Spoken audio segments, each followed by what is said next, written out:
अस्सलामु अलैकुम दोस्तों, आज की इस खूबसूरत मुलाकात में हम बात करेंगे उस पैगाम की जो हमारे दिलों को सुकून और जिंदगियों को रोशनी देता है।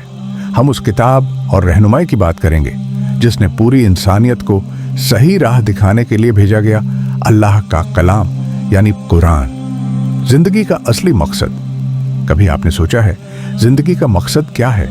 क्या सिर्फ कमाना, खाना और सो जाना ही हमारा मकसद है? नहीं दोस्तों, हमारी जिंदगी का असली मकसद है अल्लाह की इबादत करना और उनकी मखलूक लोगों की खिदमत करना। कुरान में अल्लाह ताला फरमाते हैं, और मैंने जिन्नात और इंसानों को सिर्फ अपनी इबादत के लिए पैदा किया। अब आइए सूरह अल असर की तरफ रुख करते हैं। ये वो सूरह है जो हमें वक्त की अहमियत समझाती है। वल असर इन्नल इंसान लफी खुस्र इल्ला लज्जीना आमनु वमिलु सालिहाती व तवासौ बिल हक व तवासौ बिस सबर।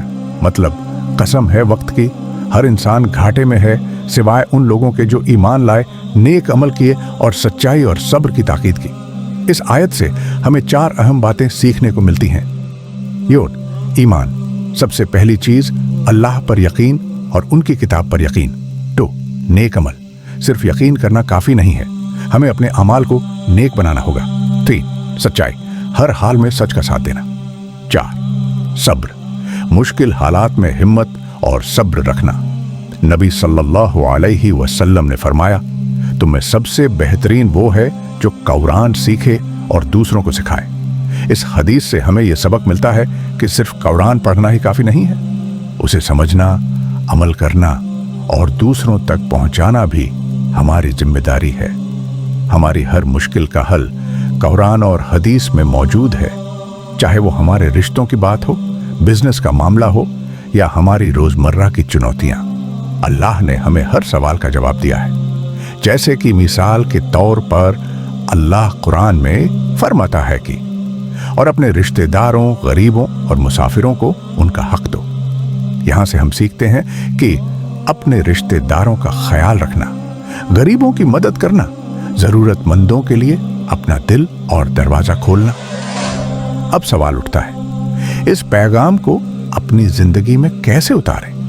पहला, रोजाना कुछ मिनट कुरान के लिए निकालें। सिर्फ पढ़े नहीं बल्कि तर्जुमा और तफसीर को समझें। तफसीर का मतलब आप यूं समझ सकते हैं कि ये आयत कहां, कैसे, किस वजह से, क्यों नाजिल हुआ और असल यहां इस आयत का मना क्या हुआ। और ये बात आप जब तक तफसीर नहीं पढ़ेंगे तो जब तक समझ में नहीं आएगा। खैर, बहरहाल आगे बढ़ते हैं। अपने टॉपिक पे तो बताएं कहां थे हम? ओह हाँ, याद आया। 2 सुन्नत को अपनाएं, जैसे कि मुस्कुराना, दूसरों की मदद करना और हलाल रोजी कमाना। 3 दुआ करें, हर काम की शुरुआत और अंत में अल्लाह से मदद मांगे। 4 इल्म को बांटें, जो सीखा उसे अपने दोस्तों, बच्चों और परिवार के साथ शेयर करें। 5 वक्त का सही इस्तेमाल करें, फालतू वक्त जाया न करें बल्कि इसे सीखने, इबादत या अच्छे कामों में लगाएं। कुरान कहता है, जो अल्लाह पर तवक्कुल करता है अल्लाह उसे काफी हो जाता है। इससे हमें यह सीख मिलती है कि हर हाल में अल्लाह पर भरोसा रखें। परेशानियां आएंगी लेकिन अल्लाह आपकी मदद के लिए काफी है। मेरे प्यारे भाइयों और बहनों, अल्लाह का कलाम हमारे लिए एक नूर है। इसे पढ़ना, समझना और अमल में लाना हमारी सबसे बड़ी जिम्मेदारी है।